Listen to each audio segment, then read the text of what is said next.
Have you seen the way that light play filters through onto the sand through the surface of the water? It's so beautiful.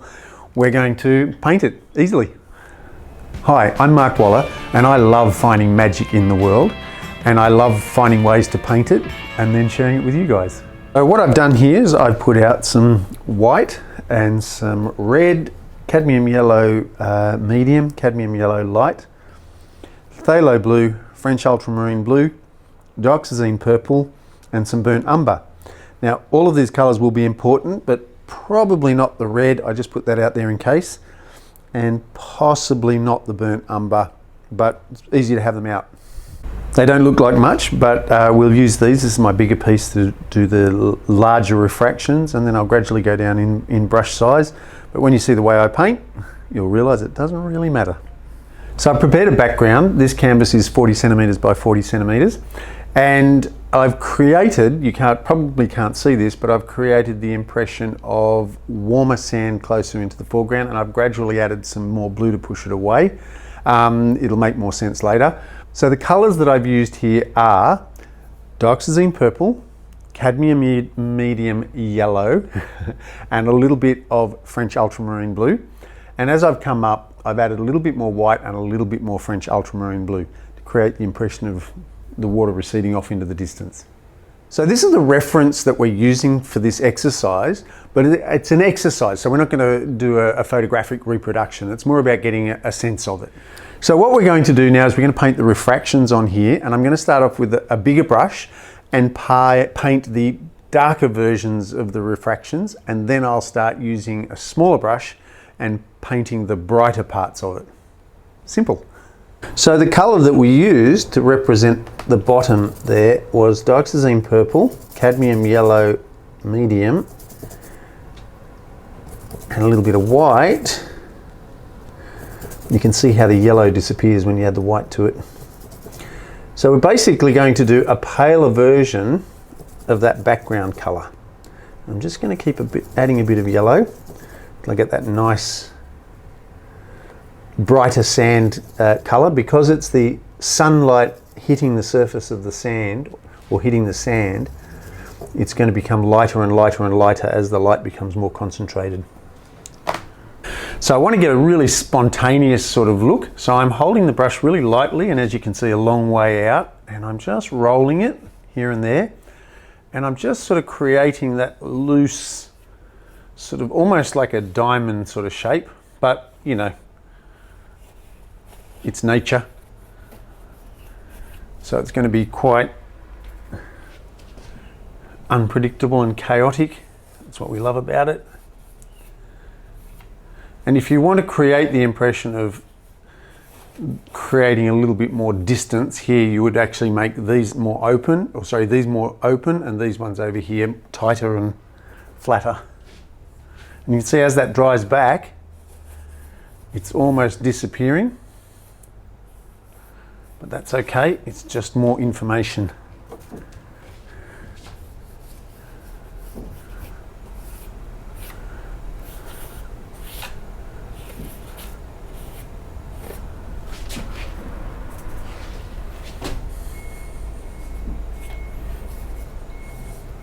Now, I don't know if you've noticed, but with some of these lines, I'm actually doing a little parallel line along next to it. I'm not just doing one line, it's sort of disappearing as it dries, but I'm doing a couple of lines.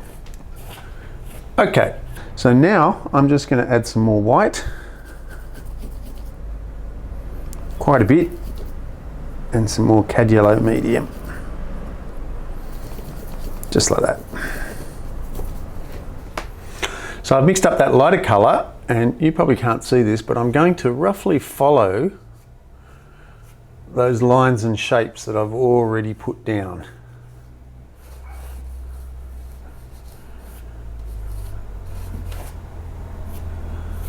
And you'll notice, you know, when you roll the brush like this, that it's quite indistinct in places. That's okay, it just makes it look more natural.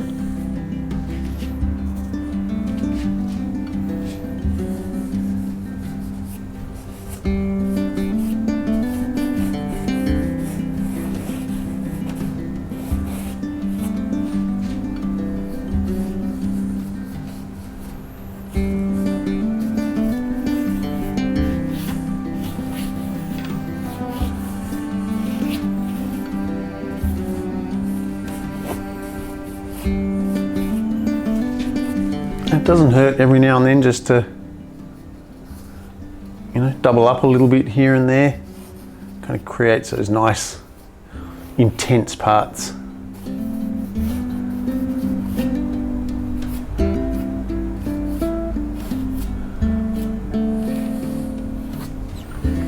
Okay, change colours.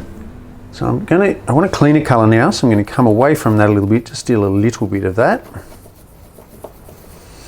And steal a bit more yellow. And go again.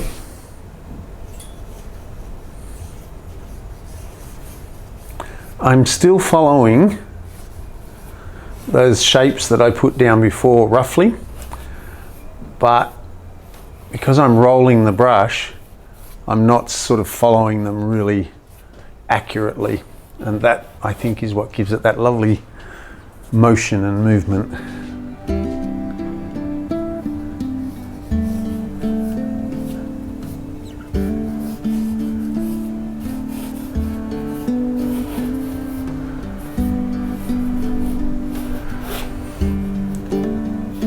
A little tip, you'll notice that I'm starting to put a few more concentrated parts in. I'll be putting highlights on them later on.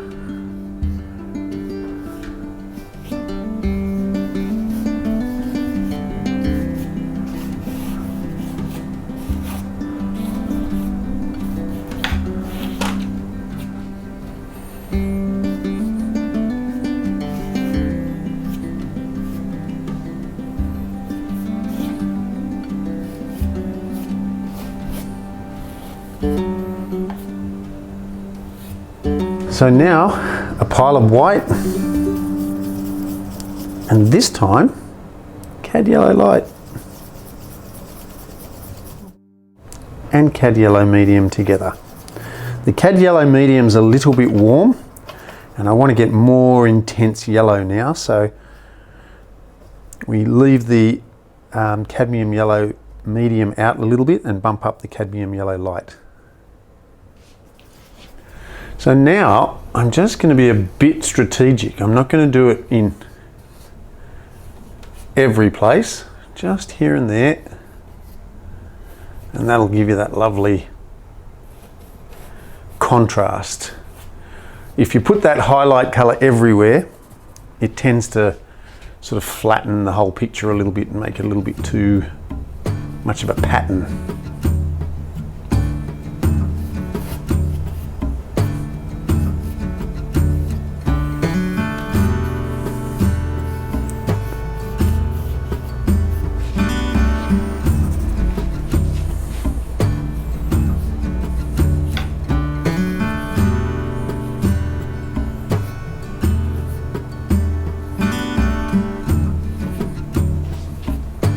So I'm just using a bigger brush now to pick up the paint because I want white, cad yellow medium, that's too much,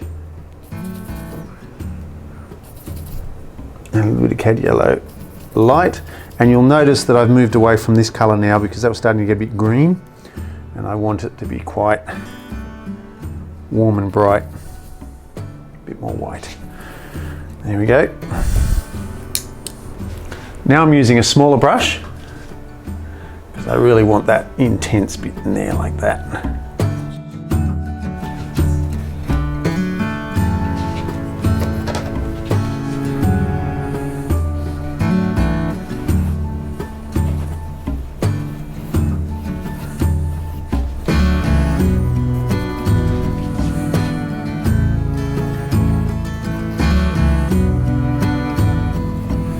It doesn't matter if you sort of carve a new path for yourself.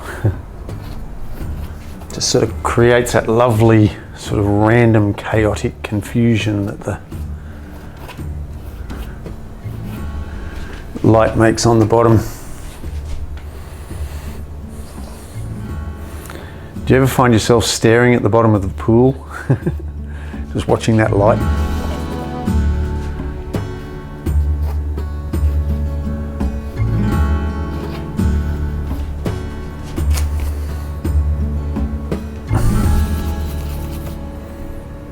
This is going to be almost white.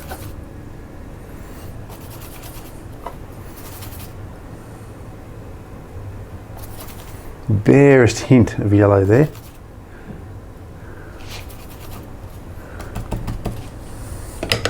So this is almost white now, and very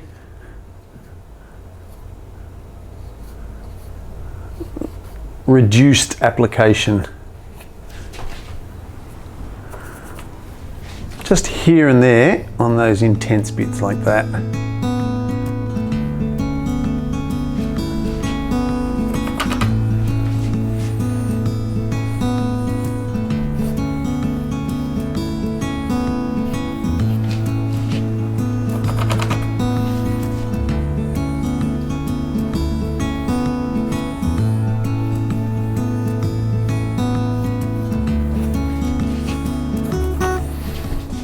There really is magic in the simplest things, isn't there?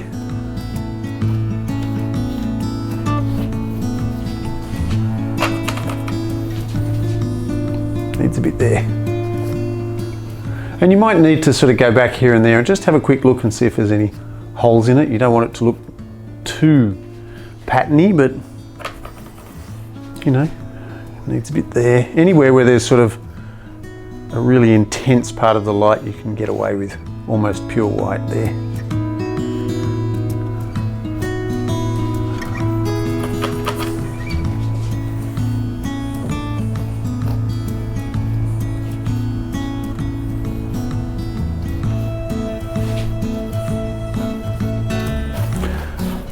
And just very lightly here and there, going over. You can see that most of the paint's off my brush here, but it just sort of makes it a little bit more busy and closes in those holes a bit. So I think one of the compelling things about painting water is creating the illusion of depth and layers, you know, the underside and the surface of the water. And we're going to paint the surface of the water now, and that theoretically should create the lovely illusion of depth and make that light play look even more realistic than it does. Just get a little bit of white, some French Ultramarine blue, and we don't want it to be too strong, we want it just a tiny bit paler, the first one anyway, than the background colour. So I've mixed up my sky colour, and what I'm actually going to do is just put a little spot on the side there so that I know it's the right colour. Now I reckon that could be a little bit darker, so just add a bit more blue to that, and I think I've managed to get paint on my face. And here we go. So this one here, what I'm doing, and I'm going to have to go on this side to paint this. What I'm doing with this one is I'm just creating the surface of the water like that, very gently here and there. And you can decide whether you want the surface to be kind of chaotic and you know, broken up, or nice and even the way it comes off the back of a sandbank or whatever. But we're just going to make it simple for the purposes of this exercise. And just create just some little ruffles on the surface as though the wind's just pushing some little bits of chop.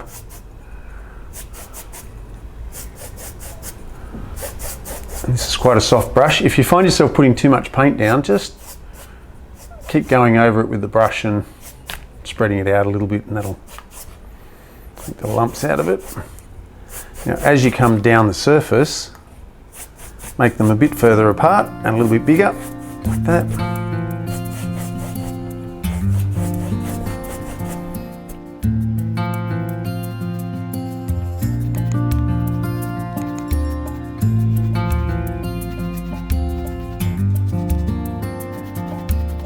So I've just stepped back and had a little bit of a look at it, and I'm just going to bump up a few bits here and there, make that a bit stronger. So that's a bit hard on the back edge there, just soften it like that.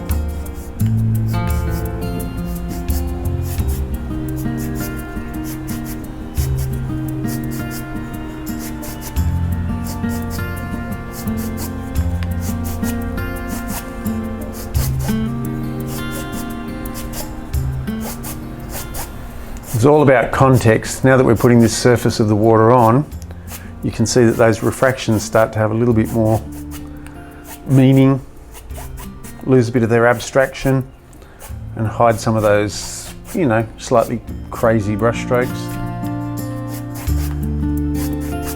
Smoke and mirrors, huh?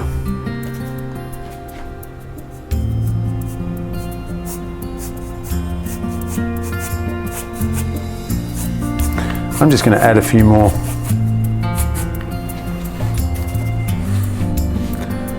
Just because I can.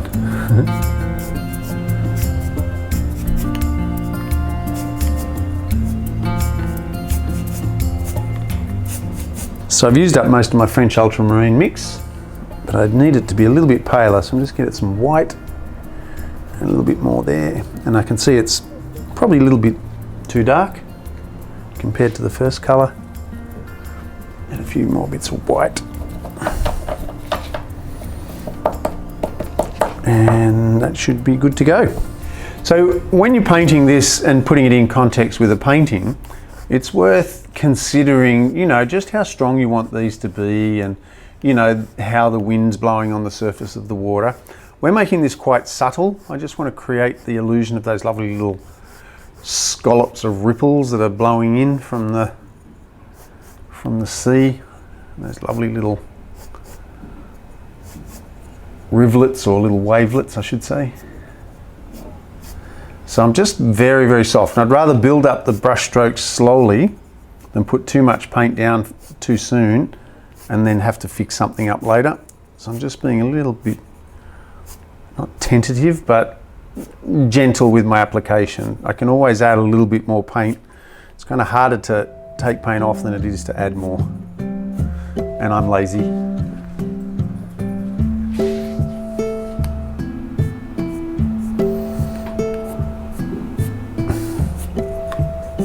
I'm just going to repeat that process again with a bit more white. And these ones actually up here would have more white in them than the other ones, because they're flatter relative to your eye, and so would reflect more sky and more sky closer to the horizon. So don't be scared to make them a bit stronger.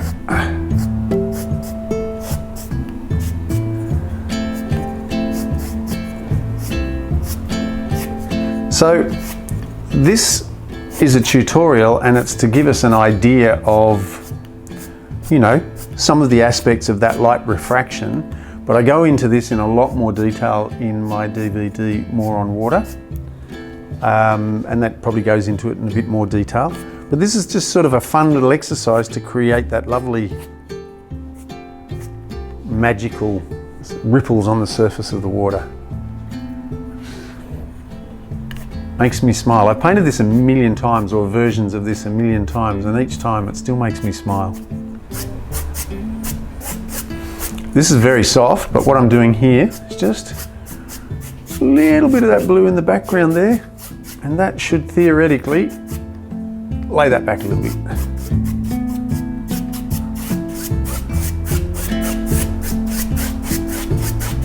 Very, very dry brush. So, a little bit more white. Just want a paler version of that blue again. I reckon that should do me. Thin it out. I'm actually going to use a different brush this time. I'm going to put that one away and use this. I want a finer mark and a softer mark. Just a little harder edge on the front. Those waves.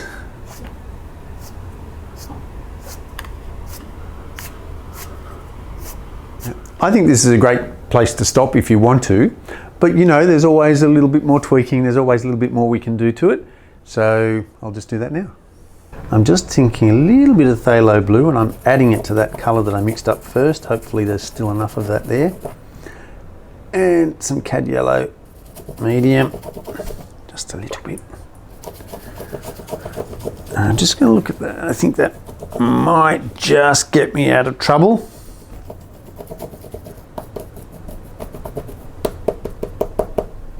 I'm going to add some French Ultramarine Blue to that too, because it's just a little bit too clean. I want it a little bit dirtier.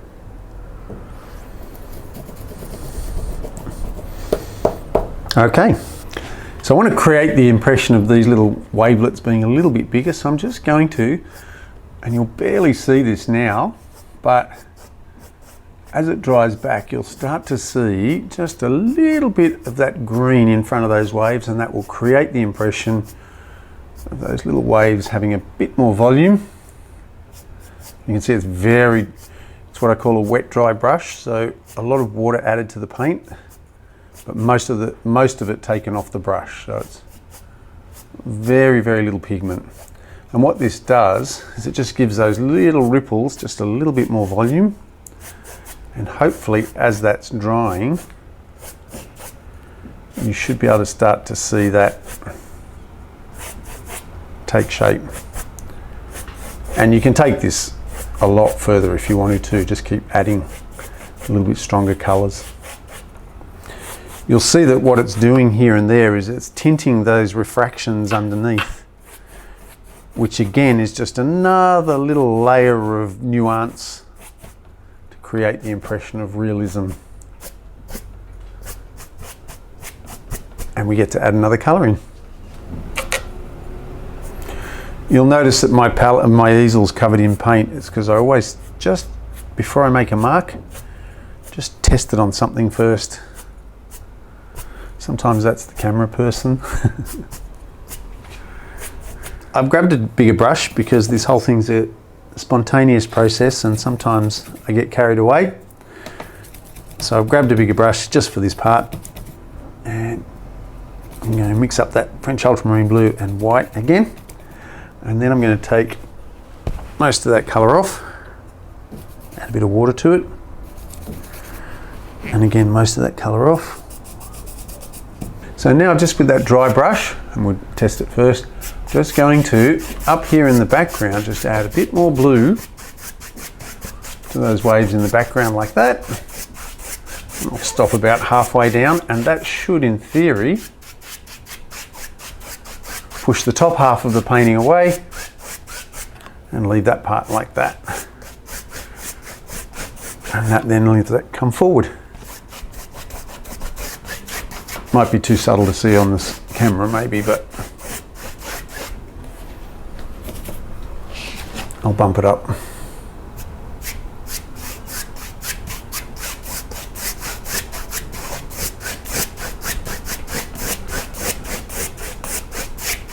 So one of the things that made this so simple was the fact that I have a series of recipes that I used, and I've put them together in a book.